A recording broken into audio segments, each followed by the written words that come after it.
Good morning बच्चों। देखो क्या पढ़ रहे थे अपन पढ़ रहे थे, भूल गया मैं ना, पढ़ रहे थे अपन 3.1। ठीक है और 3.1 का मैंने पहला सवाल बता दिया था। कौन सी प्रश्नावली पढ़ रहे अपन? प्रश्नावली नंबर 3.1 और इसका पहला सवाल बता दिया था। आज अपन पढ़ेंगे सवाल नंबर 2। ठीक, इस सवाल नंबर 2 में देखो, पढ़ने से पहले मैं एक बात बता दूं आपको, अपन को क्या आता है?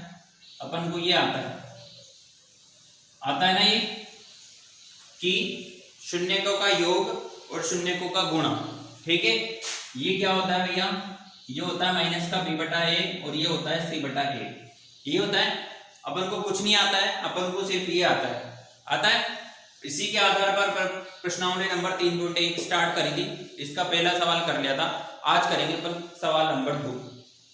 ठीक है, तो सवाल नंबर 2 में जो अपन को दे रखा है, ध्यान से पढ़ो आप। क्या दे रखा है इसमें? दे रखा है, देखो मैं बताता हूं आपको क्या दे रखा है सवाल नंबर 2 में, कि द्विघात समीकरण की मतलब द्विघात बहुपद ज्ञात करना है अपन को। क्या ज्ञात करना है? द्विघात बहुपद जिनमें शून्यकों का योग। क्या दे रखा है बच्चों? दे रखा है अपन को शून्यकों का योग। शून्यकों का योग दे रखा है कितना? शून्यकों का योग, जैसे पहला सवाल बताऊं मैं आपको, तो इसमें दे रखा है माइनस का 3 और दे रखा है शून्यकों का गुणा, शून्यकों का गुणन। ये दे रखा है अपन को प्रश्न में, क्या दे रखा है? 2। ठीक है, इस तरीके से अपन को 2 मान दे रखे हैं, एक तो अल्फा प्लस बीटा का और दूसरा अल्फा बीटा का। अब तुम क्या करते हो पता है? मतलब करते नहीं हो, करोगे। तुम यूं समझोगे कि जो क्वेश्चन में दे रखा है वो अल्फा और बीटा दे रखा है, मतलब ये अल्फा बराबर तो -3 दे रखा है और बीटा बराबर दे रखा है 2। ठीक है, इसको ऐसे समझ लेते हो, ऐसे नहीं समझना है। समझ लो बात को, ऐसे नहीं समझना है। ये जो 2 मान क्वेश्चन में दे रखे हैं वो अल्फा बीटा के मान नहीं है, वो किसके मान है? ये क्वेश्चन को समझो। शून्यकों का योग, योग का मतलब होता है बच्चों अल्फा प्लस बीटा। तो ये मान जो दे रखा है वो काय का मान है? ये मान है अल्फा प्लस बीटा का। और ये शून्यकों का गुणन, गुणन किसे कहते हैं? अल्फा बीटा को, मतलब ये इसका मान दे रखा है। आगे बात समझ में, तो कंफ्यूज नहीं होना है। ठीक, अब आता है अपन प्रश्न पे कि प्रश्न चाहता क्या है। प्रश्न ये चाहता है तो द्विघात बहुपद बनाना है अपन को। ठीक है, तो अब देखो आप द्विघात बहुपद कैसे बनाएंगे। देखो यहां पर क्या दे रखा है? व्यापक द्विघात बहुपद। देखो मैं यहां पर व्यापक द्विघात बहुपद की समीकरण लिख रहा हूं। ठीक है, और ये समीकरण क्या होती है? देखो ये होती है यहां पर ये k x² minus alpha plus beta x plus alpha beta. ठीक है, ये जो है व्यापक द्विघात बहुपद की समीकरण होती है बच्चों। क्या होती है? व्यापक द्विघात बहुपद की समीकरण। ठीक है, अब आप समझो इसको। यहां पर ये x² minus alpha plus beta x plus alpha beta, ये होगी अपनी व्यापक क्या? द्विघात समीकरण। अब इसमें आप मान रखो। ठीक है, ये fx बराबर ऐसे होती है fx। ठीक है, अब यहां पे आप मान रखो, तो ये k तो ऐसे कैसे ही हो गया, x² भी ऐसे कैसे हो गया, माइनस अल्फा प्लस बीटा का मान क्या दे रखा है? यहाँ पे माइनस का 3 दे रखा है, तो ये माइनस का 3 लिख दिया। x जो है वो ऐसे कैसे x हो गया, प्लस अल्फा बीटा क्या दे रखा है बच्चों? अल्फा बीटा दे रखा है 2। मतलब इन मानों से अपन को क्या बनानी है? इन मानों से अपन को समीकरण बनानी है। क्या बनानी है? समीकरण। देखो इसको अपन हल करके लिखें तो ये k x², ये माइनस और माइनस क्या हो गया? प्लस हो गया 3x प्लस 2। देखो यहाँ पे इसको देखो, जानी पहचानी लग रही होगी, लग रही है जानी पहचानी। ठीक है, तो ये क्या है? ये द्विघात समीकरण है या नहीं? द्विघात समीकरण जानी पहचानी से मतलब मैंने कहा था तुमसे, ये ax² plus bx plus c बराबर 0। इससे अच्छी जान पहचान कर लो, कहा था मैंने।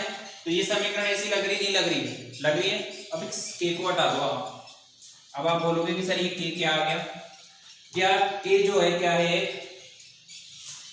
अब यहाँ पे अपन लिख लेंगे ऐसे एफ एक्स बराबर X square plus 3x plus 2, और इस के को यहाँ पे लिख दो कि जहां के क्या है, के बराबर वास्तविक संख्या। ठीक है, इस के को अपन ऐसे के हटा देंगे कि भैया आप क्या हो, एक वास्तविक संख्या है, हट जाओ। ठीक, तो अपनी जो समीकरण बनी क्या बनी, एफ एक्स बराबर X square plus 3x plus 2, ये क्या बन गई आपकी एक द्विघात समीकरण बन गई। ठीक है, अपन को यही करना था क्वेश्चन में, शून्यकों का योग दे रखा है, शून्यकों का गुणन दे रखा है, और इससे क्या बनानी है, एक द्विघात समीकरण बनानी है। ठीक है, इस के को आप यहीं पे हटा सकते हो, यहाँ पे इस चीज को यहीं पे लिख दो। ठीक है, इसको यहीं लिख दो और यहाँ से हटा दो बोले। ठीक है, बस इसके कोने में यहाँ पे लिख दो आपकी के क्या है, वास्तविक संख्या है। वास्तविक संख्या देखो कैसे होगी कि कभी कभी क्या होता है, इनमें से कुछ ना कुछ कॉमन आता है, उसको अपन बाहर निकाल देते हैं। ठीक है, और जो समीकरण बचती है उसी को लिखते हैं। कैसे, इस के की रामायण को खत्म करो समझ के। कैसे, जैसे मान के चलो इसी को ले लो आप, इसमें लिखा हुआ है, क्या लिखा हुआ है देखो, 2x square plus 6x plus 4, ये ऐसे लिखा हुआ है। ठीक है, अब इसमें से मैं क्या कॉमन ले सकता हूँ, यहाँ से मैं 2 कॉमन ले सकता हूँ, तो ये x square plus 3x plus 2 बराबर 0। तो ये 2 क्या है, ये 2 ये समझ रहे हो बात को, ये 2 क्या है, ये के है, कि जो इनमें से कुछ ना कुछ वास्तविक संख्या कॉमन आ रही है, कुछ भी हो सकती है, अंडर रूट के अंदर आ सकता है, कुछ भी आ सकता है, बस वो तीनों के साथ में। आगे बात समझ में, तो आगे से अपन इस के को नहीं लिखेंगे, अपन किसको लिखेंगे, इसको लिखेंगे। कैसे, क्वेश्चन नंबर 2 देखो आप, दूसरे का अगला प्रश्न देखो। ठीक है भाई, क्वेश्चन नंबर सेकंड का सेकंड देखो, या कुछ और देखना चाहते हो तो और देख लो, सेकंड ही देख लो, रूट वाला है, फिर कहोगे कि आसान आसान सर खुद बता देते हैं और हमको दे देते हैं कठिन कठिन सवाल। ठीक है, तो कठिन भी नहीं कर देता हूँ। दे रखा है अल्फा प्लस बीटा बराबर अंडर रूट 2 दे रखा है बच्चों, और अल्फा बीटा बराबर दे रखा है कितना, 1/3। ठीक है, तो ये अपना प्रश्न दे रखा है क्वेश्चन नंबर 2 का 2। अब क्या बनानी है अपन को, इसकी द्विघात समीकरण बनानी है, तो यहाँ पे लिख लो, ये चूंकि ये एफ एक्स बराबर एक्स स्क्वायर माइनस क्या लिखोगे, alpha plus beta x plus alpha beta, हो गई ये समीकरण। यही थी, के को मैंने हटा दिया, लिखूं यहाँ पे, लिख लेता हूं, फिर तुम कहोगे कि सर ये लो के लिख दो, और यहाँ पर इधर लिख दो कि जहां के क्या है बच्चों, एक वास्तविक संख्या है। ठीक है, इसको तो ऐसे के अब आगे से अपन हटा देंगे। ठीक, तो क्या बन गया अपने पास, एफ एक्स बराबर, इसके को हटा दिया, अब नहीं लिखूंगा मैं, है ना, ये x square minus alpha plus beta कितना है, अल्फा प्लस बीटा है अंडर रूट का 2। ठीक है, और x कितना है बच्चों, x तो x ही है, और ये कितना है, 1/3। ठीक है, अब क्या हो गया, अपनी समीकरण बन गई, देखो क्या बनी समीकरण, एफ एक्स बराबर X square minus under root का 2x प्लस 1/3। ठीक है, ये समीकरण बन गई। अब तुम कहोगे कि सर समीकरण तो अच्छी नहीं लग रही, अच्छी नहीं लग रही ना, नहीं लग रही ना अच्छी, तो इसको अच्छी लगवाते हैं। इसका एलसीएम लो आप, क्या 3, इसका जब आप 3 एलसीएम लोगे तो क्या बनेगा, ये 3x square minus 3 root 2x plus 3 से 3 गया 1 बचा। ठीक है, ऐसा आया। अब आगे चलो, अपनी जो समीकरण है उसको अपन ऐसे लिख सकते हैं, 1/3 3x square minus 3 under root 2x plus 1। सही है। अब देखो, वो जो के मैं आपको समझाना चाह रहा था वो के यहाँ आ गया।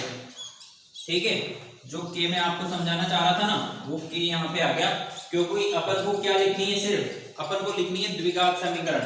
तो इस 1/3 का क्या करोगे आप बताओ, इस 1/3 को आपको हटाना पड़ेगा। कैसे हटाना पड़ेगा? इस 1/3 को क्या लिख सकते हैं अपन? देखो, इस के को मैं वापस लिखता हूं, ये के को वापस लिखा, ठीक है। यहाँ पे भी इस के को वापस लिख दो। इसका मतलब ये क्या होगा? ये के यहाँ पे भी आएगा बच्चों, और ये के इससे बाहर गुणा होगी, क्या होगा? ये k/3 होगा। तो ये k/3 क्या है? एक वास्तविक संख्या और एक क्या होगी? अक्षर संख्या है। मतलब इसको अपन हटा देंगे और सिर्फ क्या लिखेंगे? f(x) = 3x² - 3√2x + 1, जहां ये k क्या है? ये k जो है इसको कैपिटल K मान लो और इसको छोटू k मान लो, ठीक है। तो यहाँ पर ये जो k क्या था बच्चों, वो k/3 हो गया। समझ गए बात को? या फिर अगर k नहीं लिख रहे हो तो सिर्फ क्या लिखोगे? 1/3। कुछ कंफ्यूजन है? कंफ्यूजन हो तो बता देना। 2 सवाल मैं आपको बता चुका हूँ, बाकी के सवाल आप करोगे अच्छे बच्चों की तरह, ठीक है। बाकी कल पढ़ते हैं। Thank you.